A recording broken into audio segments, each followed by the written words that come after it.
রমজান মাস খাওয়া দাওয়া নেই, মানে খাওয়া দাওয়ার প্যারা নাই, সময় খাওয়া দাওয়ার পিছনে যায় না। আর জাপানে 12টা থেকে 1টা পর্যন্ত 99% মানুষ খাওয়া দাওয়া করে নেয় আর কি, দুপুরের খাবার। তো নামাজ কালাম পড়ে যেহেতু রমজান মাস রোজা রাখতেছি, এই যে একটা মনোরম পরিবেশ আপনাদেরকে দেখাই। এই দেখেন টলমল করে পানি যাচ্ছে। এতটা নীরব জাপান, বা এতটা মানে কিপ কোয়াইট, সাইলেন্স থাকতে চায়, মানে সাইলেন্ট থাকতে চায় সবাই। এরকম একটা পরিবেশ যে আপনাকে মানে ভালো লাগবে। এই যে পানিগুলো যাচ্ছে না, তেমন কোনো শব্দ কিন্তু নাই, কিন্তু তারপরে এই পানিটা শব্দ পাইতেছি কেন? কারণ এখানে হর্ন নাই, এখানে চেতনা নাই, এখানে আব্বা নাই, এখানে চাপাবাজি নাই, এখানে দুর্নীতি নাই, এখানে আরও অনেক কিছু নাই। এখানে বি টিম নাই, এখানে এ টিম নাই, এখানে আর কি বলবো, আরও অনেক কিছু নাই, সেগুলো মনে পড়তেছে না। তো যে বিষয়ে কথা বলবো, একজন বাংলাদেশের একটা বি টিম আছে, বি টিমের এক লয়ার বলতেছে বাংলাদেশে এমন কোনো জেলা আছে যে, বা এমন কোনো থানা আছে যেখানে তার দলকে 50% ভোট দেবে না। তো এই ধরনের চাঁদাবাজি করে আর কি এরা, না মানে 50% আপনাদেরকে জিরো জিরো ভোট দিবে, এরকম এলাকাও আছে, এরকমও হয়েছে। কিন্তু আপনারা ওই জিরোকে তার আগে একটা শূন্য, আর একটা শূন্য, তারপরে বা সাইডের দিকে আর একটা এক বসাইছেন আর কি।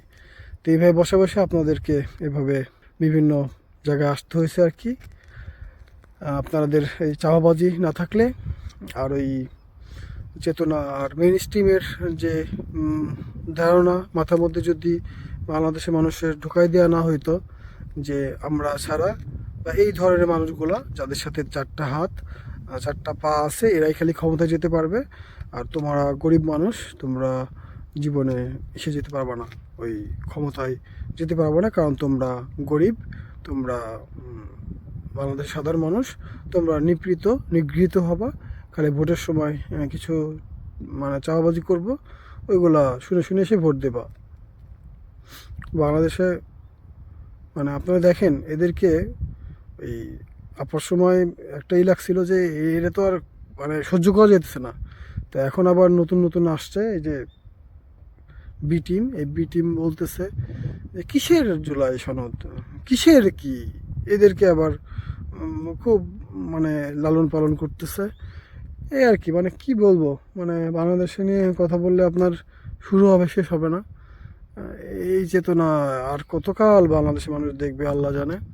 আপনারা দয়া করে মানে নিজেদের অধিকারটা আদায় করে নেওয়ার চেষ্টা করেন। যদিও অধিকার আদায় করতে গেলে ওসমান হাদির মতন মরতে হয়, মাইরে ফেলে পরে শোক সংবাদ দিব, পরে জানাজা পড়াবো, কাজী নজরুল ইসলামের পাশে কবর দিব, সংসদে বিল উত্থাপন করবো, সংসদে এই করবো সেই করব, কিন্তু আগে মাইরে ফেলতে হবে, তারপরে আর কি সব যা করার। তো আপনারা ভালো থাকবেন, আমি একটু মনোরম পরিবেশে মনোরম মানে উপভোগ করি, আর আপনারা চেতনা বেছে বেছে খান, আর ওই আপনারা দালালি করেন। আর কিছু আছে মানে কি বলবো আর কি, এই আর কি, বাংলাদেশে দালালি করতে থাকেন, কামাই রোজগার করেন, আর জনগণ নিপীড়ন নিগৃহীত শিকার হোক। আর চাওয়াবাজি শুনি আমরা, ওই আপার সময় চাওয়াবাজি শুনছি, এখনও শুনবো, এ আর বি একই কথা। আর মাঝখান দিয়ে জামাত বেশি ভালো, জামাত আর জীবনে আর আসতে পারবে না, কারণ জামাত বেশি ভালো আর কি। কারণ টেসিকে লিগে যদি আপনি তেসি না হন তাহলে হবে না আর কি। ভালো থাকবেন আপনারা, আল্লাহ হাফিজ, আসসালামু আলাইকুম।